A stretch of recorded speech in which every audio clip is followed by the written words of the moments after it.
চীনের পর এবার ভারতে মিলল হিউম্যান মেটানিউমো ভাইরাস বা HMPV। আক্রান্ত ব্যাঙ্গালোরে 3 এবং 8 মাসের 2 শিশু। বর্তমানে ব্যাপটিস্ট হাসপাতালে ভর্তি রয়েছে এক শিশু।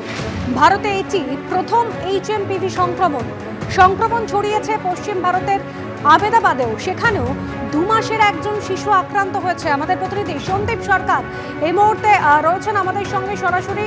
সন্দীপ, আহমেদাবাদে একজন 2 মাসের শিশু আক্রান্ত হয়েছে খবর পাওয়া যাচ্ছে। এর আগে আরও 2 জন শিশু, ব্যাঙ্গালোরে 3 এবং 8 মাসের 2 শিশু আক্রান্ত হয়েছে। কি বলছেন চিকিৎসকরা, কতটা উদ্বেগের এই পরিস্থিতি? দেখো, যারা সংক্রমিত হচ্ছেন তাদের ক্ষেত্রে চিকিৎসকদের কাছে এখনো পর্যন্ত যে তথ্যটা নেই তা হলো যে হিউম্যান মেটানিউমো ভাইরাস এতদিন পর্যন্ত তারা বছর বছর মূলত এই শীতের সময়টা পেয়ে এসেছেন। এই যে বাচ্চারা আক্রান্ত হচ্ছে তারা কি সেই HMP ভাইরাসেই আক্রান্ত হচ্ছে, নাকি সেই HMP ভাইরাস যেটা এতদিন ধরে তারা পেয়ে এসেছেন এই মূলত শীতকালে তার চরিত্র বদলে নতুন কোনো তাদের চেহারা নিয়ে আবির্ভাব তাদের ঘটেছে কিনা, এটা বুঝতে গেলে ভাইরাসের চরিত্র বিশ্লেষণ করতে হবে এমনটাই মনে করছেন বিশেষজ্ঞরা।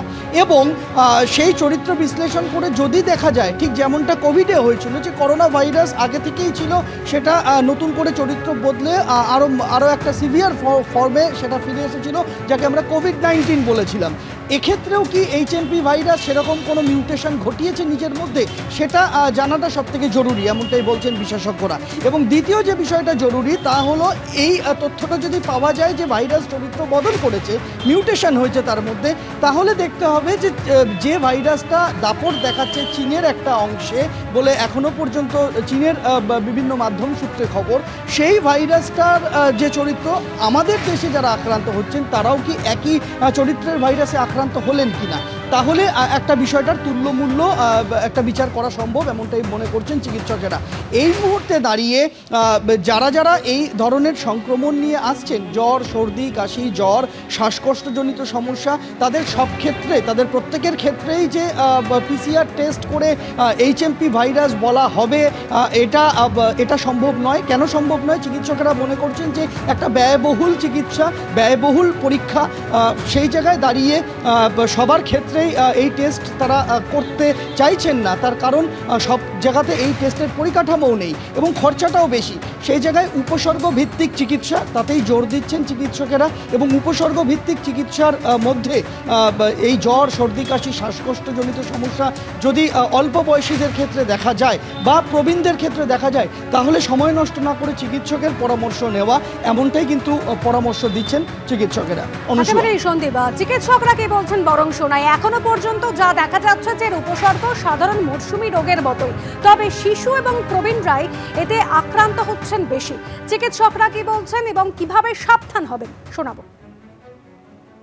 চীন তাদের সরকারের পক্ষ থেকে ইতিমধ্যে নিয়েছে যে আতঙ্কগ্রস্ত বা ভয় পাওয়ার কোনো কারণ নেই, এটা অতি স্বাভাবিক। এই চীনের বহু মানুষের মধ্যে HMPV সংক্রমণের ঘটনা ঘটে।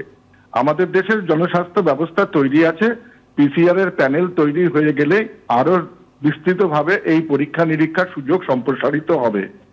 আমি যে কথা বারংবার বলবো যে HMPV সংক্রমণ ভারতবর্ষেও ছিল, 2001 সাল থেকে পৃথিবীর নানা দেশে আছে। এবং এই পরীক্ষার ফলে আমরা কিন্তু সাধারণ যে উপসর্গগুলো কোভিড কালে বলেছি, যে কোনো রেসপিরেটরি ট্র্যাক্ট ইনফেকশনে হয়, সেগুলোই কিন্তু এখানে দেখা দেয়। সর্দি, কাশি, জ্বর, বিশেষ করে কম বয়সী ছেলে মেয়ে এবং বয়স্ক প্রবীণ নাগরিকদের মধ্যে এর সংক্রমণের ঘটনা ঘটে। পরিষ্কার পরিচ্ছন্নতা এবং মাস্কের ব্যবহার জনবহুল এলাকার এড়িয়ে চলাটাই একমাত্র হাতিয়ার এই সময়কার। খুব ছোট বাচ্চাদের এবং যারা খুব বড় 65 এর যারা ঊর্ধ্বে, তাদের বডি ইমিউনিটিটা কম থাকে, সুতরাং যে কোনো ভাইরাসই কিন্তু আক্রান্ত হলে তারা সিভিয়ার ফর্মে যেতে পারে। এবং শুধু তাই নয়, যাদের ক্ষেত্রে কোমরবিড ফ্যাক্টরগুলো থাকে, মানে যারা ধরুন কোনো স্টেরয়েড জাতীয় ওষুধ খাচ্ছে, যারা কোনো অ্যান্টি ক্যান্সার ড্রাগ খাচ্ছে, বা যারা বারবার রেসপিরেটরি ইনফেকশনে ভুগে থাকে, মানে অ্যাজমা আছে, বা বড়দের ক্ষেত্রে যাদের COPD আছে, তারা কিন্তু সিভিয়ার ফর্মে যেতে পারে। সেই জন্য আমার এখানে বক্তব্য হলো, যদি সর্দি, কাশি, জ্বর থেকে ভুগে, তাদের কিন্তু মনিটরিং সিস্টেমের মধ্যে রাখা উচিত। এই জিনিসগুলোকে যদি আমরা মাথায় রাখি তাহলে এই সিভিয়ার ব্যাপারটাকে আমরা অনেকটা অ্যাভয়েড করতে পারবো। আর হসপিটালেও কিন্তু আমরা নিজেদের প্রস্তুত রাখবো যাতে এই সব ডিজিজগুলোকে আমরা ট্যাকেল করতে পারি। ব্যাঙ্গালোরে 2 শিশু এবং আহমেদাবাদের 1 শিশু আক্রান্ত হয়েছে হিউম্যান মেটানিউমো ভাইরাস বা HMPV-তে। কলকাতা মেডিকেল কলেজের সুপার কি বলেছেন শোনাবো।